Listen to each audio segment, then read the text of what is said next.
serving photo. Now see, everything he probably said before was true, up until that last statement about me being a great surfer. Look at you, you're good.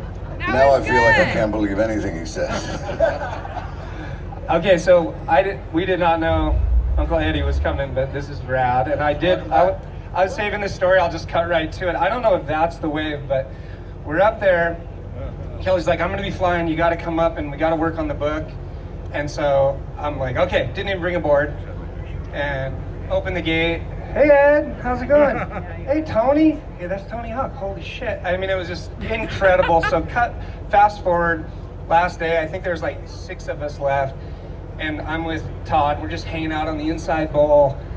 And Led Zeppelin comes on, super loud. And the whole pool just freaking Led Zeppelin. And then so far away, and I'm like, oh, I think that's Eddie. And I'll just never forget this picture, just full Eddie Aikau stance, just gunning for the channel, barreled with Led Zeppelin. I'm like, Eddie just got barreled to Led Zeppelin. This is a fucking cool day. And he's got good style. I mean, look at the photo. Full channeling BK right there. What were you thinking about this wave? Because we were in the channel watching. I had a camera and Chris was body surfing, and then we're like, Eddie's getting so. This is a moment. Like, how fun is surfing to you? Well, let me just ask, it's pretty rare to have an opportunity to surf this man-made miracle that is the surf ranch. By a show of hands, how many lucky people are there? We just moved to Wichita Falls. We're gonna get there. It's We're this pretty close.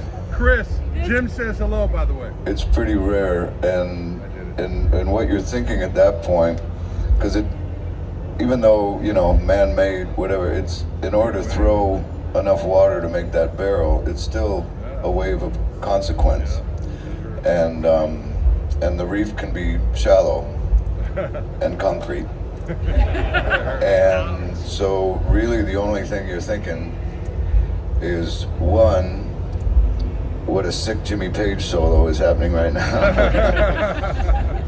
The other one is just, please let me get out, please let me get out. And yeah, and then when it's really a true wonder of human ingenuity, which it's nice to be reminded that humans can do great things. Yeah, for sure. Nice. Thank you.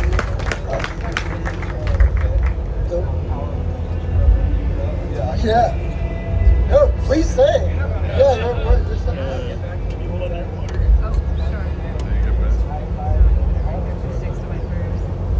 yeah, so when we were putting this together, and man, yeah, so I'm speechless. Both you guys, this is really cool. I'm normally not the one on the mic. I'm like the guy behind the camera. Like, I'm usually not the one holding the mic, but thank you. I'm going to jump in here because, okay, so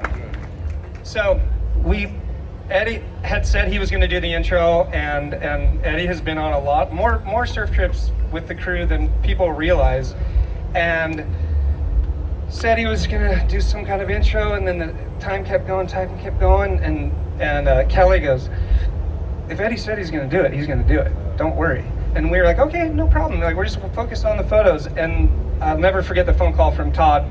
He goes, Eddie just sent me I'm like, email you? What? No, he hand wrote 10 pages of the most beautiful intro. And for us guys who had been toiling away on these pictures and this book for so long, wondering, is this good? What is this? You know, to have Eddie send that in with these just such gracious, beautiful words, just invigorated the whole project to the next level. And it's the intro of the book. And the handwritten part is in there too, where you can see his beautiful writing, and just thank you. That just made the process that much better. So thank you, and the book. Gotta tell you one thing. It was very difficult because I mean, I don't know if you were expecting 3-4 paragraphs, but once you got going, the difficult thing was how to fit as much as you wanted to fit in to explain somebody, a human, a global citizen a true, somebody with as deep a connection with the ocean as anyone you've ever met. They have a relationship. And when you're with Kelly in the water, you can feel the ocean saying, oh, if you're his friend, you're my friend too. And so the difficult part was not writing a 300-page book on him. So the hard part was getting into 10 pages. I tried. Yeah, and that comes through. It comes through. I wanted to keep reading. Yeah, it was beautiful. I remember we got it, and if you get a chance to, well, I hope you all get a chance to read it. It's beautiful, and there's just these subtext stories and the relationship that you two have together, like the passion and life that you've lived with music, but is also through surfing. And Kelly is equally as passionate about music as he is surfing. And I'll never forget when you called the day before. I was doing a photo shoot, and I was in a studio, and it was just kind of a random thing. And then I looked down, and you were calling, and you were like, "It's done." And I'm like, "Oh my gosh, it's done." I ran out of the and then the next morning, just this beautiful box arrived, and it was so special. I just say it again, like, you guys have been running together for like 20 years, Kelly and you guys, music, and close to 25, yeah. And so, like, I just feel like I just hope it comes through that, like, I think it does, that the relationship, watching you guys together work on style. Like, I remember that one day before the sessions, and like I look over, there's no cameras, it's these two guys, and to watch them sit there and like figure out style, figure out rails, it was just so neat and so real. Just Kelly Slater, funny because what I just mentioned, him telling me what I'm doing wrong also could have been a 300-page book. But it's funny, in the foreword you write about the smoothie making experience, where it was right before the Pipe Masters. I think it was before his semifinal heat, and he has like 3 minutes to go before the heat, and he's finishing up making the smoothie, and he's sharing it with Olivia. So Kelly's a few doors down from Pipeline. It's a huge contest, 3-4 years ago. And we come to visit, maybe see him before the heat, walk down the beach, where he was checking in, texting, "Are you guys around?" So my daughter, who's right here, we run over, and TV's on, Todd's there, a couple people mingling in the yard, a few boards out there, throwing some wax on, changing a fin, something like that. And then we're watching, and we can see that the other guy in the next heat that Kelly will be surfing with is just running out into the water with his singlet on. Like, "Hey, Kel, I think the heat's coming up." Yeah, I know. Okay. And then he says, "Olivia, you want a smoothie?" And so he starts to, what kind do you want? Oh, he's rinsing out glasses. I'm like, "Kelly, you gotta, this is big. It's a whatever, extermination round or whatever." So, could you get, he's like, "Oh yeah, no. Oh, where's that almond milk? Oh, you like, I'm like, nervous as fuck for him, and no, he's just casually, and then takes his time. So, you ask me if I want some? No, just go. And Ollie's got the smoothie. He's like, "It's pretty good, right?" And she's like, "Oh, it's really good." He's like, "Todd, which board am I taking?"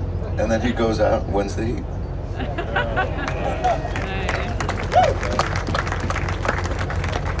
And that pretty much sums up Kelly, leaving everything to the very last minute. And it's a life like I've never seen with anybody else in the world, but it comes from a place, he's meticulous, and he's also very well planned, and he had, like, for him, the calmer he is, everyone else is like, "Whoa, what's happening?" So it's like, as a friend, you start sweating, and you're like, "Hey man, you got 5 minutes before this like world title heat," and he's like sitting there trying to figure out whether he wants blueberries or raspberries in a smoothie. And that's not the first time, he surfs a lot of heats, and so this is a kind of a regular thing. Or it'll be right before a heat, and he'll be like, "Where's the backup?" And I'm like running down with an extra board under my arm, and this camera dangling around my neck, and with him, the seas kind of part, and he'll somehow, like, it'll be the biggest day and he'll paddle out and won't have to duck dive once. And you're just like, And it's a man. testament to you because we've all rolled with him, and that's hard pace to keep up, man. You can't live like that, and he does all the time. And like I was saying, we were like, that's cute. He's hanging with him the last 18 months. Nobody can keep up. And Todd made it and did it, you know. And to God bless you, dude.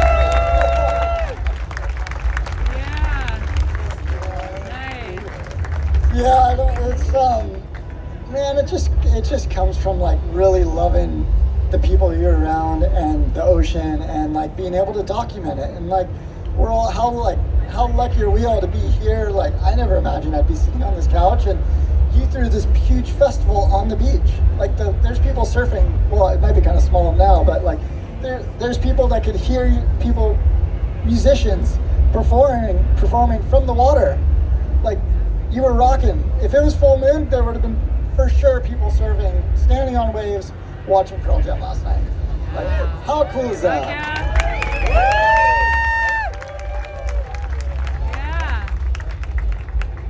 I will say that there's extra PA, more speakers, more power to get the sound out to the waves. It's something to talk about. Let's do it. You guys, unless there's any huge questions, we're going to get back to the music. And thank you guys so much all for being here to be a part of this. Thank you, Eddie. Thank you, Todd. Incredible.